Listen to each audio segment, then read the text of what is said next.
Hello Science Alliance. Hello, I am Lara. This is Theatre of Science. I stream free live lessons to home educators. I am trained to teach physics up to A level, but this isn't a lesson. I'm not teaching physics today. What we're doing is the Lego Story Show. This is the weekly bit where I tell you about a thing I've been learning about this week, and we do an activity tenuously related to the thing, and then I tell you a story in Lego at the end. And today we're learning about bog bodies. Now, should I even tell you what bog bodies are? Yeah, so bog bodies are, this is what I knew already, that there are bogs, and that sometimes, thousands of years ago, people fell into the, well, this is what I thought. I thought it was people falling into bogs thousands of years ago, and then in modern times, people discovering the bodies that had been beautifully well preserved because there's something about a bog that preserves the bodies. That's what I thought.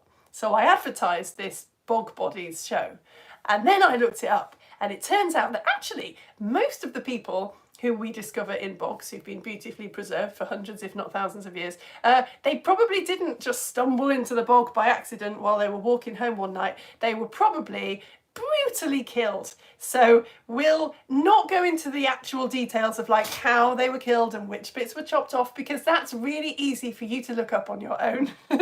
What we're going to do is talk about the kind of like science behind it that is not as easy to research, and which I find makes it more interesting. Like, I like to start from the beginning. So bog bodies, I thought, well, I need to know what a bog is because I don't really know what a bog is. So I looked up bogs, and it turns out bogs are a type of wetland. And I'd heard of wetlands, I didn't really know what they were either, so I looked up what is a wetland. It turns out, children, listen carefully, wetland is land that is wet. It might be wet all the time, or it might just be wet some of the time. And sometimes it gets wet with salt water. If you've heard of a salt marsh, that's what that is. It's wet land that gets wet with salt water. And sometimes it gets wet with fresh water. That's what we're talking about today. All right? So a wetland is land that is wet. I think basically, you know those service stations by the side of the road where if you're on a really long journey, you have to stop off at them to get crisps and really expensive chips and go to the loo. Then wetlands are basically those places, but for migrating birds. So we've just done a Lego show about birds of prey, and shockingly we didn't mention the osprey. But osprey apparently use wetlands a lot to get their expensive chips and go to the loo. They do these huge big migratory journeys, and they stop off at wetlands along the way to get fish. I read stuff like this all the time, and sometimes it just sort of goes one ear and out the other, to be honest. But the WWF say freshwater habitats, that's just all the places on Earth with the freshwater, like your lakes, your rivers, your streams, and your wetlands, house more than 10% of all known animal species. All known animal. Think of all the animals there are. Your reptiles, your mammals, your birds. More than 10% of all of the animals on Earth live in these freshwater habitats. And about half of all of the fish. And yet they cover less than 1% of the Earth's surface. So that's my wetlands and bogs are important, kids, and we should protect them bit, all right? All right, cool. So what's a bog? So a bog is a type of wetland, but what makes a bog and not just another type of wetland then? So I looked up, and it turns out a bog is a wetland that has peat. So at this point I thought, oh my God, what is peat then? Now I've got to look at peat. Right, should we start the activity? Because this has been quite enough talking from me. We're going to end up talking about acids. So I thought we'd do the brilliant activity we've done once, and I write my supporters. Some people pay for these lessons, even though they don't have to. Some people are sending me £5 a month, and they get Theatre of Science magazine. And one of the last Theatre of Science magazines I wrote was about acids, where I put this activity in it, but we didn't actually do it all together. It's the lemon juice secret ink writing revealing activity. It's so good. So if you've got an adult with you, don't do it if you haven't got an adult with you, because it involves holding paper over flame, which is a bad idea even if you're an adult and you're really concentrating. So you get a candle, you light the candle. Before that, what we need to do is write a message or draw a picture on a bit of paper with some lemon juice, okay? Now, I actually did this in advance. I usually do it alongside you, but I wanted to do it in advance because I wanted the lemon juice to dry so it would be totally invisible. And I'm going to hold that over the flame in a bit and see if it reveals a message for you. But I'll do it so that you can see it as well. So yeah, if you've got a little paintbrush and you've got some lemon juice, I've got some lemon juice in a little pot here, just draw a picture on your paper with the lemon juice. Or you could write a message, whatever you want to do. It's usually an activity that we do because we're talking about like invisible ink. If you've ever done an invisible ink activity, it's quite a famous one. But we really just want to talk about citric acid. And it's the citric acid in the lemon juice that makes this work. So I'm drawing a little picture just in case my writing one doesn't work, because I've never done it where I've done it like 24 hours before I actually reveal it. So I've just done a little picture there. But you can do whatever you like. You do as detailed a picture. I guess the more detailed the better, really. Or you could write a message. While you're doing that, I will talk about what peat is. So we're talking about bogs. Bogs are a type of wetland, a place where it's land, but it's wet. The special type of wetland that has peat is a bog. So what is peat? Well, if at the moment, I do these Lego shows every week, but I also do an all ages lesson. And at the moment, the lessons are about woodlands. And we've just done this week a lesson about soil. It's not coincidence, it's why I'm doing this lesson on bog people. But yeah, so I looked at what peat was, and if you've watched my lesson on soil, you will know why I got really excited when I read this sentence describing what peat is. I would not have understood this sentence a week ago. Peat is the organic layer of a soil that consists of partially decomposed organic matter derived mostly from plant material, which has accumulated under conditions of waterlogging or scientific blah, blah, blah. We'll talk about this. But peat is the organic layer of a soil. Gasp! We've just learned about that. If you've been coming to my woodlands lessons and you've looked at the soil lesson, we just learned about how soil does come in layers. You've got the leaf litter layer on the top. That's the layer that you can pick up the twigs and the snail shells and the leaves. And then just underneath that, where the leaves and twigs have started to decay, because of mold, bacteria, microbes decaying them, you get this organic layer. And we've looked at how underneath that there's the topsoil and underneath that is the subsoil. And in most places, you know, in the park or whatever, the organic layer would be quite thin. So, but that's what peat is. It's the organic layer of a soil, but if the soil is really, really wet, right? It's leaf litter, stuff falling onto soil, land that is wet. And it's peat is the organic layer. So it turns out, oh no, sorry, I've got to go off this again. You can get rainforest peat that is formed in warm places where there are rainforest plants that are falling into water. We're not talking about rainforest peat today, chums. We're talking about the peat that forms in cold places. So the bacteria and the microbes that make stuff decay, they don't like it so much when it's cold, so it decays a lot more slowly. So we talked about this in our woodlands lesson as well, how there's different climates in different parts of the globe. You get your rainforest in the middle where it's hot all the time. You get your deserts on either side where it's actually very dry and warm. And this bit we keep talking about is temperate. And this bit down here is temperate as well. There's just not much land here, so we don't tend to talk about it. But this is where the peat forms, right? Land that is wet and it's also quite cold. So you do get peat and bogs down here, but you don't really talk about it because there's not much land there. So when we talk about peat bogs, this is what we're talking about, this temperate bit up here. And one of the reasons why we have these bogs, what makes these bogs so fantastic and so acidic, and the reason why we have bog people, is really because of this very unusual kind of moss that has evolved to grow in this land that is wet and cold, so where there is peat, right? It's this sphagnum moss. Now, we did this a lot in the Birds of Prey lesson. We kept talking about things which sound like they're one thing, and it turns out there's loads of them. So sphagnum moss is the same. I thought there was just a sphagnum moss. There's actually nearly 400 different types of sphagnum moss.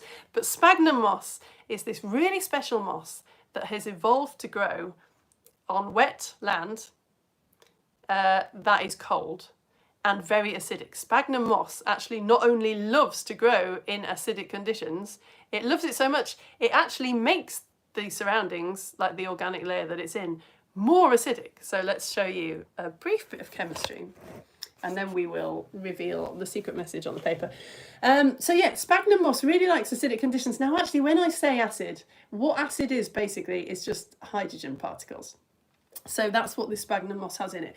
It's got very special pores which stop it from drying out, even if it gets sunny, and it puts hydrogen into the bog. And it's these little hydrogen particles which we're talking about really when we say acid.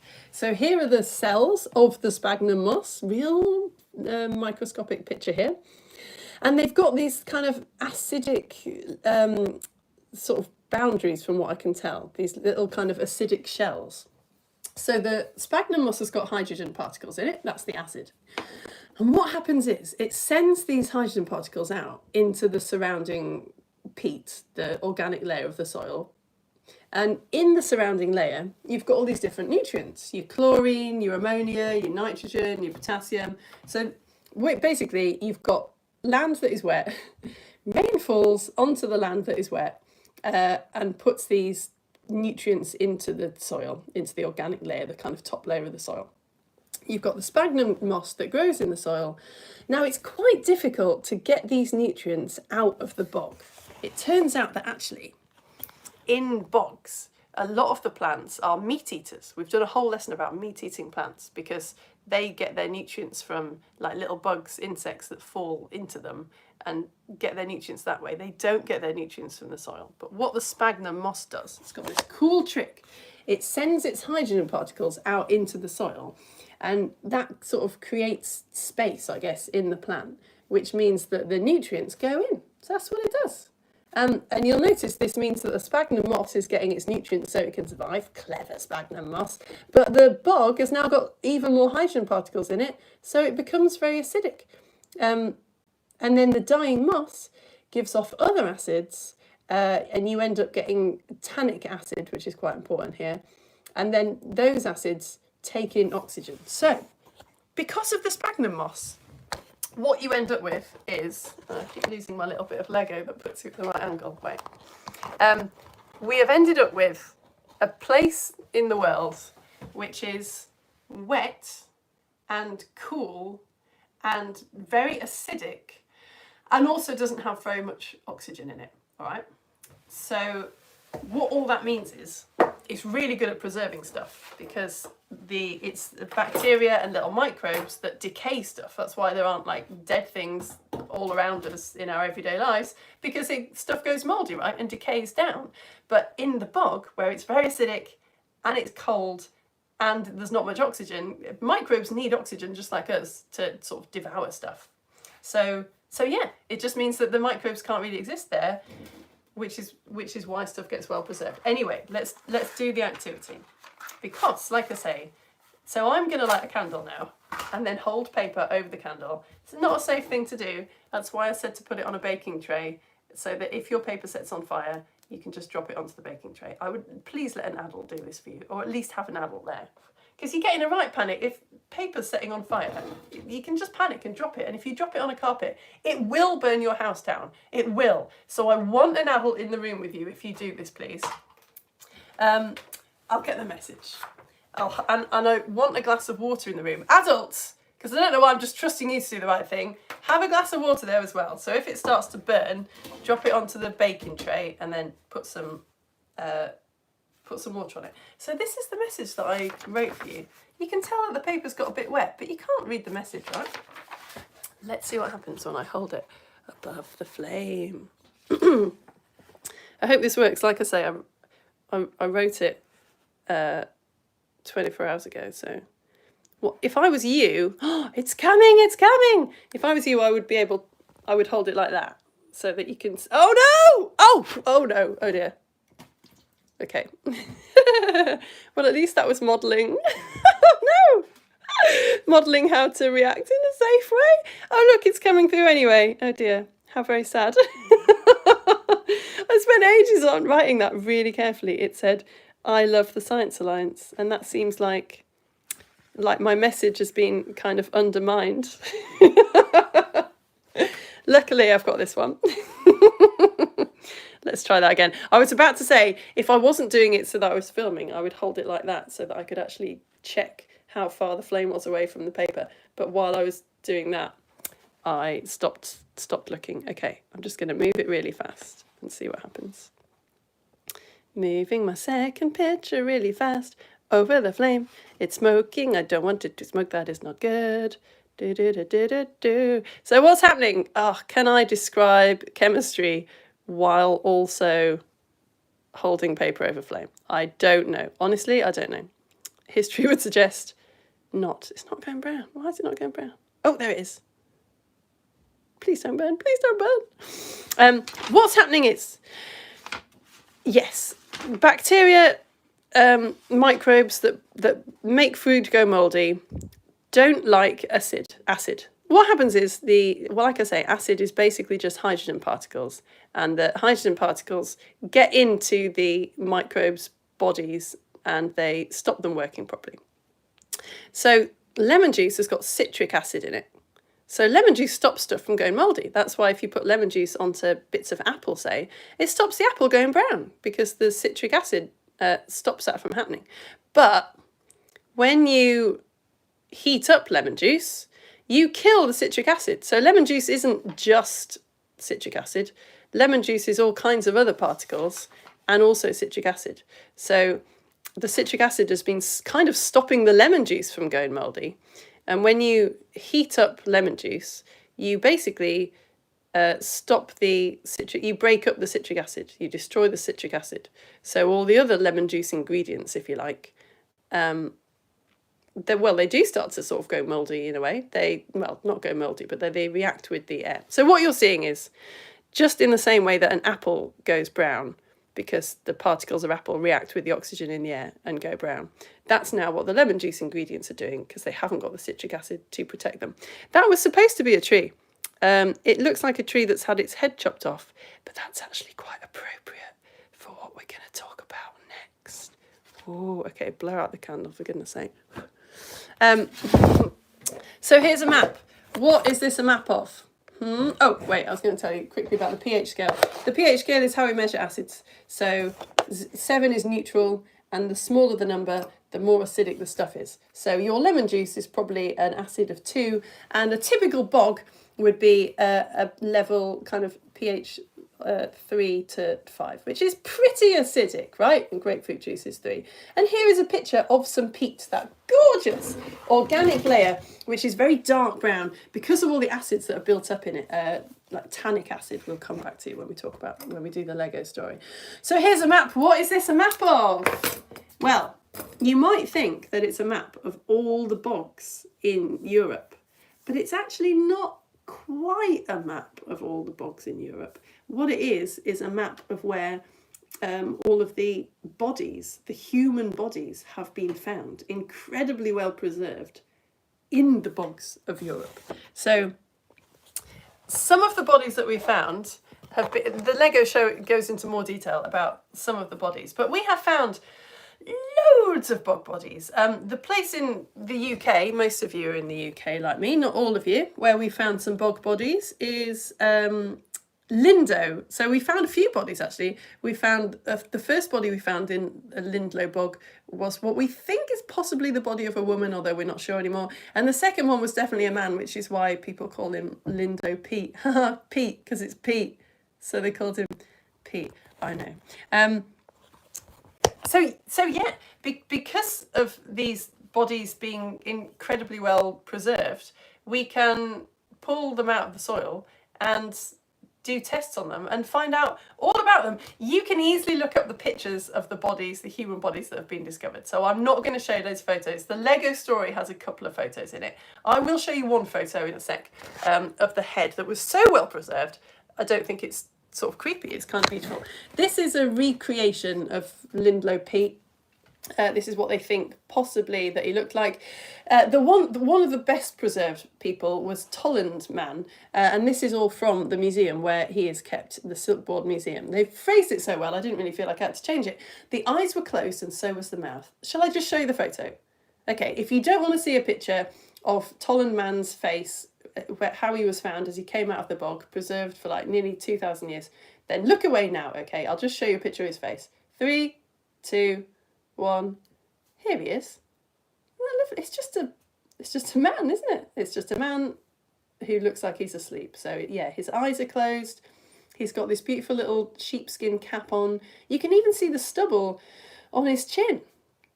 Absolutely remarkable. But that is the face of a man who was put in a bog, yeah, nearly 2,000 years ago.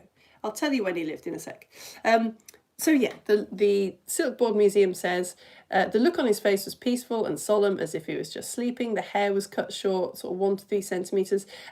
Yeah, he had red hair because of these tannins, this tannic acid that is in the soil. So a lot of the people, we don't know actually what colour their hair was, because the tannic acids in the bog have dyed their skin kind of a tanned colour, and that dyed their hair red as well, but that's not what they would have had in real life.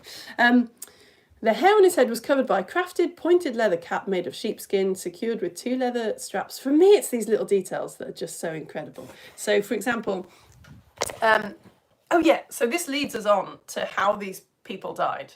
So it wasn't that the bodies, generally speaking, fell into the bog. A lot of these people were killed. And the Tolland man, it presents a real mystery, because he had a rope around his neck. And when they did an investigation on him, they found that he had been hung, but he'd also been very sort of carefully laid in the bog, like curled up as if he was sleeping. Scientists, after studying his face, reckon that someone actually closed his eyes and closed his mouth. It's not a coincidence that he looks so peaceful. He was laid down to look like that. So why? Why would you kill somebody? And some of these people, like I say, I'm not going into details, but bits were chopped off.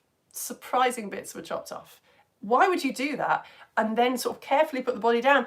We don't know. We don't know. We think maybe they were being sacrificed to gods. So I'm going to move on. It's a silly little detail, but one of the things that I really was fascinated by was that the rope around Tolland man's neck looks like it's been plaited, but it actually hasn't been plaited. It's actually 2 bits of leather that have got regular kind of little cuts in them all the way along, and they've been threaded together. So one bit goes through the slit of one, and then that leather goes through the slit of the other one, and that goes through the slit. It's just these tiny little details, like that's how they were putting ropes together nearly 2,000 years ago. Yeah, we've investigated his body, and we've looked into his intestines. So his food had moved through to his large intestine, suggesting that he'd eaten kind of 12 hours, 24 hours before he was killed. He had this kind of special porridge of all different kinds of grains in his stomach. So we think that he must have died in the wintertime, because there weren't many kind of fresh fruits and vegetables or meat in his stomach. I'm going to come back slightly to our Roman lessons, because we looked at in the Roman module what was happening in Britain before the Romans came along. It was just before Christmas we did this. So we looked at this map that shows how Britain, before the Romans came along, was made up of kind of different tribes of people, all different tribes. So they were kind of interacting with each other. Maybe they were fighting, maybe they were trading with each other, but there was no one group of people living in the UK at this time. We called them the Celts, but they wouldn't have called themselves the Celts. And in the Roman lesson, I said, Julius Caesar sort of popped along and visited Britain and said, "Oh, nice collection of disconnected kingdoms you've got here." And some of what we now call the Celtish people were really happy with this and wanted to trade with the Romans. And some of them were like, "Go away, get off our land," or whatever. And then in the year 43, Emperor Claudius actually kind of comes and takes over Britain, and eventually everyone becomes a Christian and this kind of thing. Oops, sorry. Spoilers for the Lego show. So the people who were living in the UK before the Romans came along, we don't know very much about them. And this is where most of the this is the time where a lot of the bog bodies come from, and other bits in Europe as well. So this time, sort of just before the Romans arrived, when no one was writing anything down. They weren't Christians. They probably believed in lots of different kinds of gods. The Romans, when they come along, they write loads of stuff down. And one of the things they tell us about these people is they've kind of got a thing for heads. Like, they're called headhunters. They would chop people's heads off. So that's what's happened to some of the bog bodies. So we think maybe like the peat, the reason why bog bodies are discovered a lot of the time, what I've come dressed as today is a peat cutter. People go cut up the peat, take it home, and it was really good for burning, could heat people's houses. So in the very olden times when we're talking about, they would be burning the peat, and the peat would be incredibly useful to them. So maybe the bog bodies were sacrifices to some kind of like natural god or goddess to say thank you for the peat. By the way, it's not good to burn peat now. Buy peat-free compost. Peat is fantastic at taking in carbon dioxide from its surroundings, and it's obviously an incredible habitat for wildlife. And we are slowly learning we shouldn't really be taking the peat away. We should be keeping the peat where it is. Right. I think that's it. I think it's time for the Lego story. There are some photos of the dead bog bodies in Lego Story Show. I don't think they're too graphic. I've only got a black and white printer. So it's up to you. If you just really don't want to see any pictures of dead bodies, I'll warn you when they're coming on. But yeah, like I've got well, age doesn't really come into it, does it? I was going to say I've got a young child, but they wouldn't care about this stuff. But yeah, if you don't want to see a dead body, I'll let you know. But it's not too graphic. You're not going to see any kind of real details. Here is the Lego story. Let's do this. Just slightly zoom you in. There we go. It's estimated that thousands of bog bodies have been discovered through history, but not many of them have survived because doing what nature did by accident, preserving them, is actually really difficult to do on purpose. The first bog body ever to be photographed was the Iron Age, apologies for my pronunciation, Rendswuren man, who was discovered in 1871 in Germany, and he was examined in the same way that all dead bodies were examined in those days, by doing a surgery on him called an autopsy. So they found out that yes, he was a man, estimated to have been 40 to 50 years of age when he was killed. So you've got this body, it's now not in the peat anymore. How are you going to preserve it? Well, I don't want to make jokes, right, about Germans and sausages, but in Germany, smoking is often used to preserve meat, and that is in the 1870s what they decided to do with this body. Yeah, they smoked him to preserve him. His preserved body, photograph coming up, children, his preserved body was exhibited on a farm cart because people wanted to see this incredible bog body in a nearby barn. And visitors came along and saw, this is the actual photo, visitors came along and because it was the olden days, just helped themselves to souvenirs, took away little bits of the body, took away little bits of the clothing, and he did become the first bog body ever to be photographed, and indeed you are looking at the photo right now. Apparently, from what I could gather, allegedly it's still on display at the Gottorf Castle in Germany, but don't hold me to that. 80 years later, along came Tolland Man, who we've already seen a photograph of. So Tolland Man was discovered when two male peat cutters and a woman who was married to one of them, the guys were brothers, were cutting peat in near the little town of Silkeborg, and well, they sort of hit something a bit hard. And actually the men were like, it's probably nothing. But apparently, according to the woman's son, who was also there, she rolled up her sleeves and started digging and said, you can say whatever you want, but there's something strange here. So she kept digging and she kept digging and eventually, apparently, accidentally stuck her hands in between Tolland Man's cap and his head. So it was quite clever how they got Tolland Man out of the bog. They got basically a kind of box that didn't have a top or a bottom, and they dug out the peat all around Tolland Man, put the box over the top of him, and then stuck some kind of bits of wood underneath it, and then stuck a lid on top, and managed to make it that they could kind of carry him away without actually having touched him, which is pretty good, isn't it? But archaeology still isn't really a thing at this point, so the people doing it aren't professionals. It's just the two brothers and two policemen and some other people from the town. But eventually, Tolland Man was taken on horse and cart to a train station and sent to the National Museum in Copenhagen. And again, Tolland Man was photographed in, here he is, here he is arriving.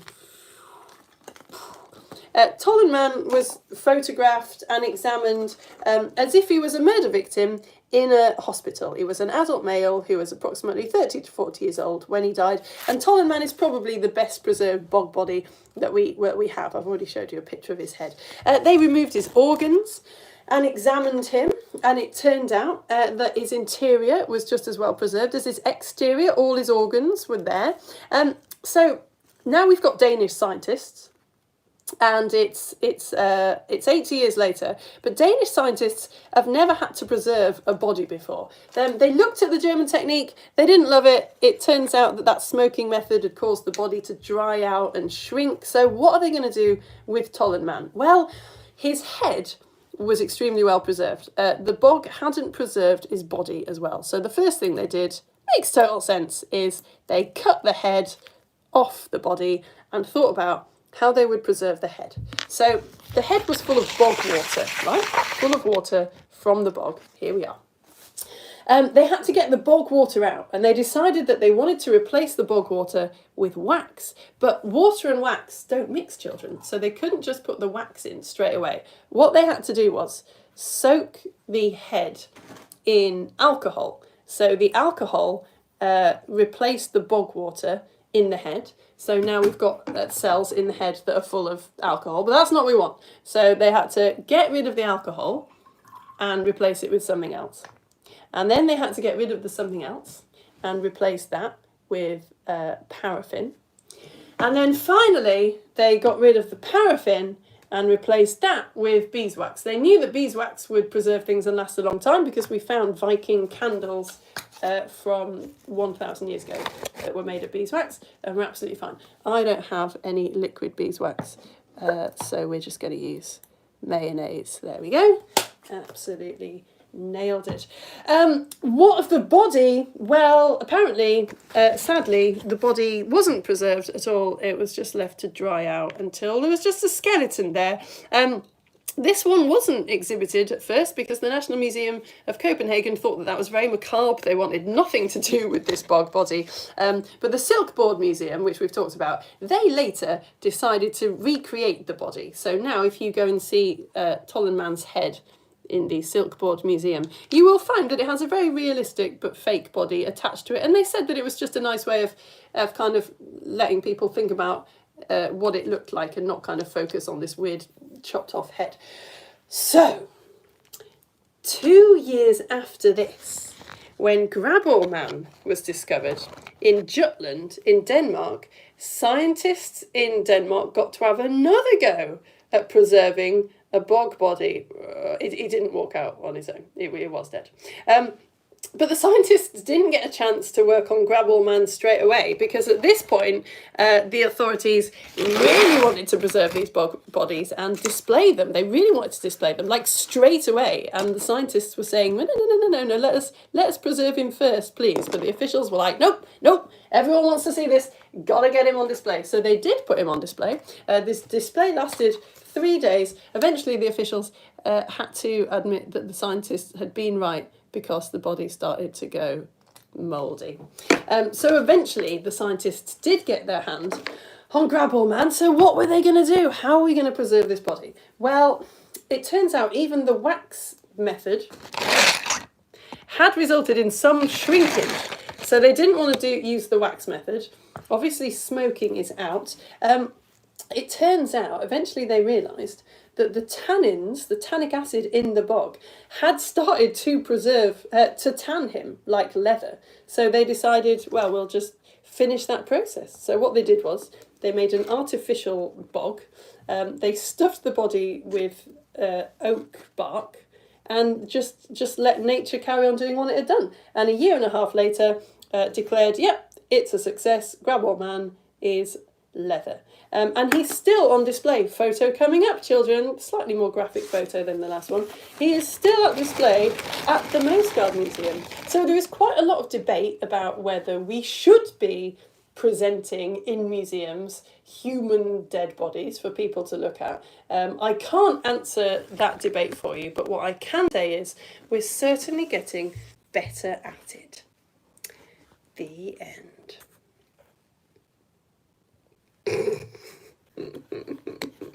Love it. I'm loving this theme we've got on Theatre of Science Lego Story Show at the moment where we gunk stuff. There was a lot of opportunities for gunking in this story, and I enjoyed it very much indeed.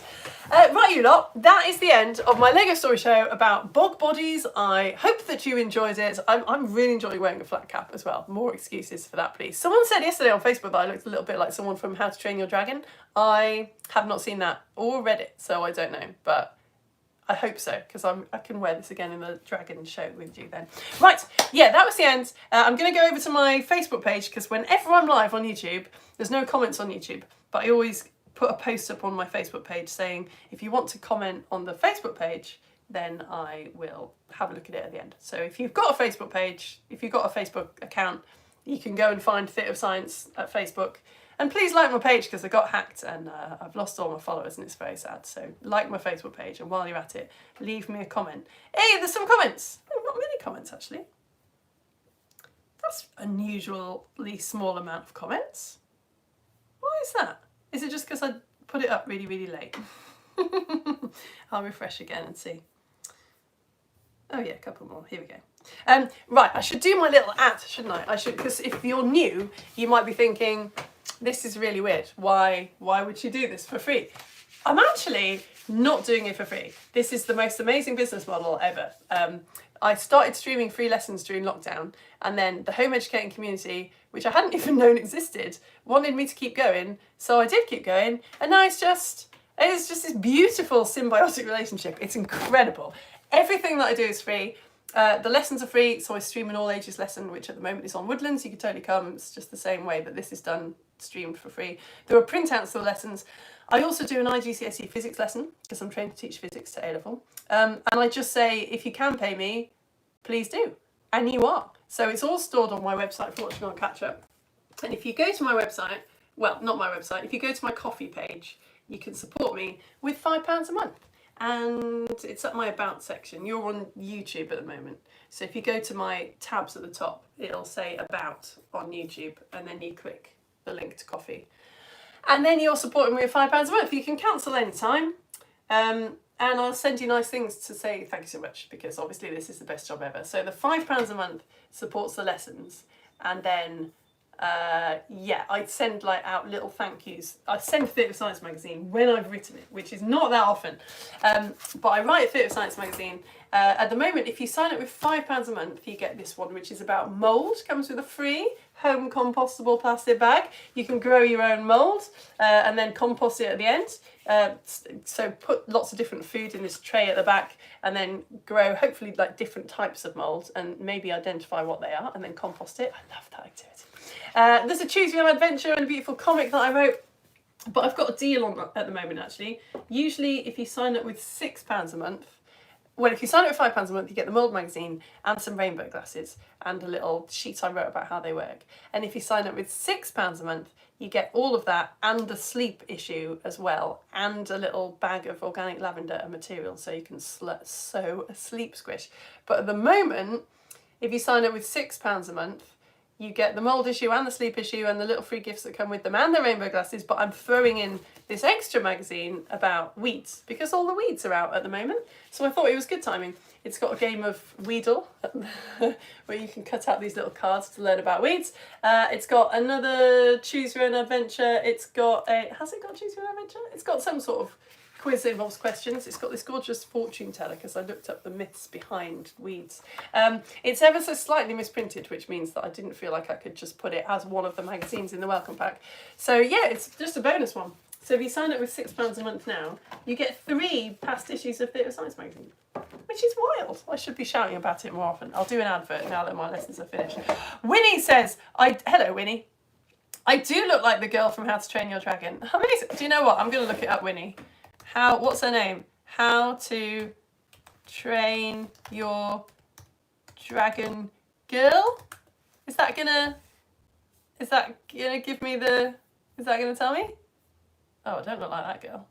She's blonde and she's got a cool hairband thing on. Which one do I look like? None of these. Who is it? I can't see it. Oh, I don't look like her. What happens if I search How to Train Your Dragon flat cap? Oh, I searched fat cat by accident. Okay, anyway, let's go and look at your comments. Now I've just got a load of How to Train Your Dragon hats being advertised at me. Winnie, I've gone off on a tangent. Quick, let's go back to Facebook and see what everyone else has got to say.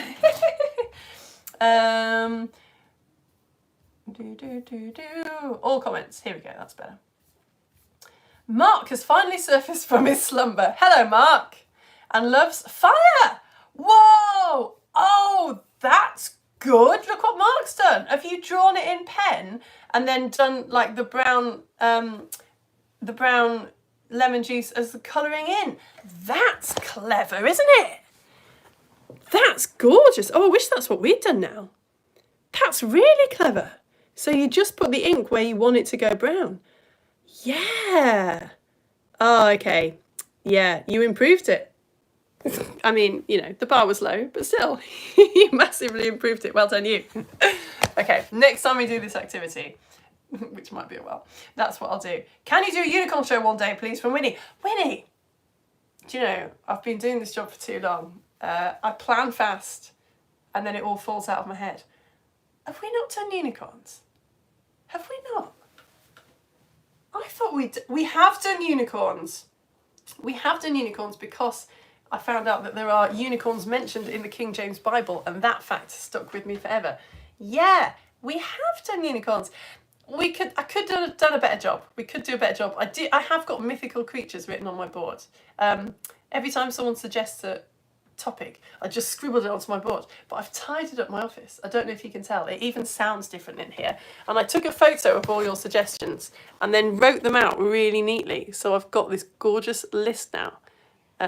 So I have written here next to mythical creatures that might be a good one for the new term. So we've only got 2 Lego shows left before I go on summer holiday to write your next magazine. So yeah, maybe we could throw unicorns into mythical creatures, maybe. Someone had asked for like elves versus fairies. We've done a fairies show as well. Yeah, I think it is time for a mythical creature one. Jacob, we are currently on the way to St. Michael's Mount, so I've been instructed to leave the comment. You followed the instructions. You understood the assignment. Hey, Jay, Daisy and Daniel, hello. Thought we'd share this sand from the Isle of Wight in several different colours. Thank you. You know what I like. Yes. What? Wow, that's nice. That is sand from the Isle of Wight. Well, I've got to show you. It should be rude to comment on it and not show you. Look at that. All those different sand colours. Is that beautiful? Is that quartz there, is it? Yeah, nice. We've been talking a lot about sand in the... I feel like that really sells it. Watch my soil lesson, guys, which is now saved on Facebook and YouTube. We've been talking all about sand. It was interesting. Hello, Lauren. How are you? I'm very well, thank you. How are you? Hello, Aurelia. Happy Science Day to you. Top of the morning to you, Aurelia. Happy Science Day. Oh, Dixie, I love you too. That's really nice. Embarrassed. Hello, Ed. All right, Jessica. Really enjoyed the Lego show. Oh, thank you. Yeah, I enjoyed this one. Yeah, I really enjoyed this one. I don't know. I think it's just my brain, but obviously you guys have maybe got similar brains where if I sort of read about bog bodies and it just goes, here are all the cool bog bodies. I find that really annoying because I'm like, yeah, but how though? But actually, why? If I don't know what a bog is, I can't enjoy reading about bog bodies because I've got this annoying little like unticked box in my head. So I like these ones because hopefully it means you can now read all the cool, fun stuff and sort of know a bit more about why it happened. I say cool and fun. Just some of them were killed in 3 different ways, like just at the same time. Fire! Oh no. Dexy, don't make it cool. Don't make fire cool. What are you doing? Imogen Ophelia, I'm going to cut to this video just underneath your name. So here we go. Dexy has posted this video with the comment, fire! Oh, that's nice. Oh, that's lovely. Love you, Lara. Smiley face. I'm waiting for the whole thing to like burn down. No, it hasn't burnt down. Hooray. Oh, that's good. Oh, that's good. I'm so glad it had a happy ending. I was so sure the video was going to end with just whoo. Excellent. Thanks, Dexy. That makes me feel very good in lots of different ways. You love me and you're not on fire. 2 great things have happened today. Oh, what? Willow, Darcy and Jackson, we were talking, this is so last lesson, in the soil lesson that I just streamed live into YouTube, like I'm streaming this one, literally just an hour ago, they found a springtail. Gasp. We were talking about a creature called a springtail that lives in soil, and I kept joking that it was a mythical creature and they did not exist. You have no way actually just found this thing. There's a thing called a springtail. It's like a woodlouse, but it's got a really tight elastic band type organ underneath it. And if they get disturbed, then it twangs them to safety, apparently. And I could not find one for love nor money. And look, they found one. That is literally a springtail. That's massive.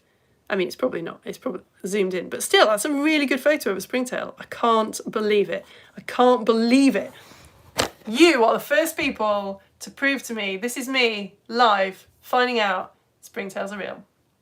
Oh, hello, Alice. Thank you for sending us your brilliant Weeds magazine. It's awesome. Alice, thank you for getting the Weeds magazine. Did I mention that if you are supporting me, I've put the Weeds magazine in my shop for £3, including postage. It's just the cheapest. I couldn't send it to you for free because I don't know who's got one and who hasn't got one. So I just made it sort of like cost price. Like £3 is the amount of money that it costs me to print a magazine, put it in an envelope and put a stamp on it. So that's how much it costs you. So yeah, if you are supporting me but you didn't get the Weeds magazine, then you can get it by going to my shop and paying £3. Thank you, Alice. Oh, hello, Etienne. Top of the morning to you, Etienne. I should be doing like an Irish accent because a lot of the peat cutters that found bodies were Irish, or a Danish accent, but I don't know. Ooh. Sebastian Humphrey, you want a lesson about mesofauna, do you? Alright, I put it on the list. Was this list not big enough for you? Was it not? Mesofauna. Right. Okay, that was the last comment, and full disclosure, that works out really well because literally, just as I was writing mesofauna on the board, I got a message from my friend saying that he's about to book our tickets for Jurassic World tonight. Sebastian Humphrey, you understand how excited I am. And are we still on for tonight because he's about to book the tickets? What kind of friend is that? What kind of friend would have to message me to check that I still wanted to go and see the new Jurassic Park film? Like, I can't even. I'm so excited. So excited. This time tomorrow, I'm going to have opinions about the new Jurassic World. If you don't know me, the Jurassic Park franchise is the best thing that ever happened to me. Apart from like my kids and my family. I love Jurassic Park so much. And there's a new film out and I'm so excited. Right, I've just refreshed and I'm going to go to newest comments. Because you lot mean even more to me than Jurassic Park. Yeah, you do. My dog is side-eyeing me because I woke him up from his nap. Oh, I don't see that. It's very cute. And he just rolled his... Your dog just rolled your eyes at you. Is that a thing that dogs can do? Is that the hat from your play?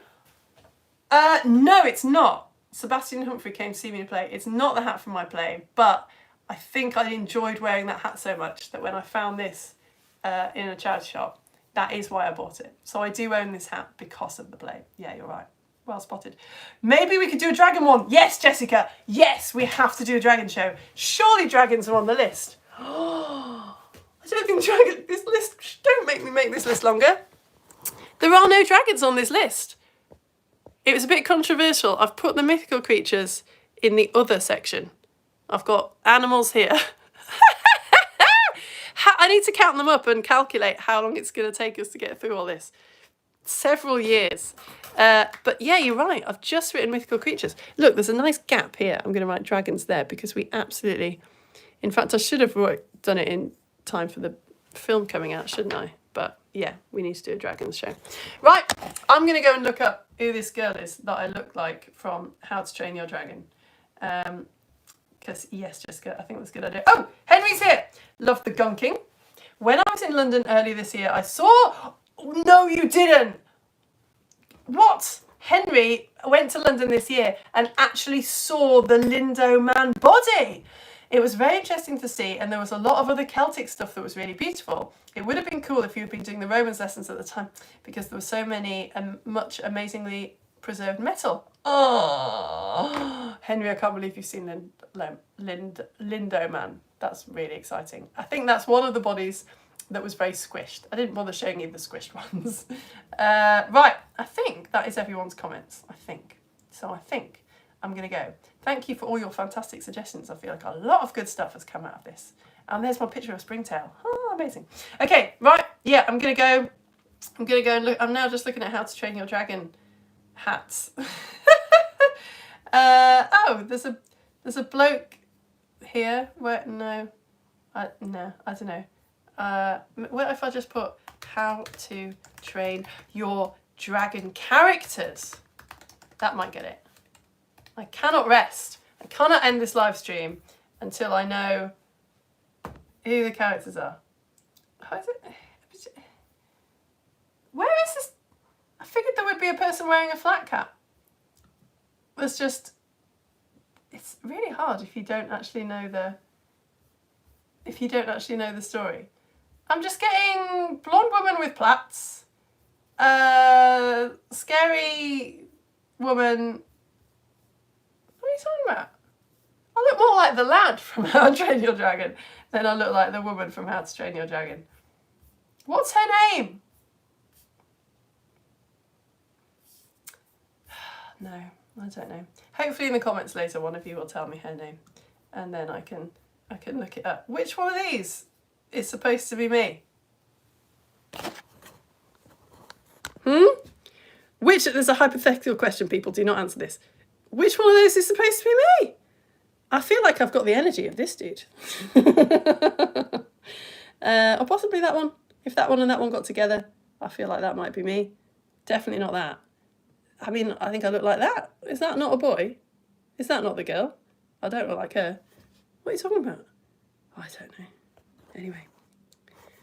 Gonna go and do more How to Train Your Dragon research. Thank you so much for coming. I am actually going to end this live stream now and confirm my presence at the Jurassic World film tonight. Thank you so much for supporting me on Coffee. If you don't already, that is literally the only way now that anyone in my family makes money, which is fine because you are paying me, so it's fine. You can cancel anytime. Get more lovely magazines. I'll see you all very soon. I'll see you all next week. Bye.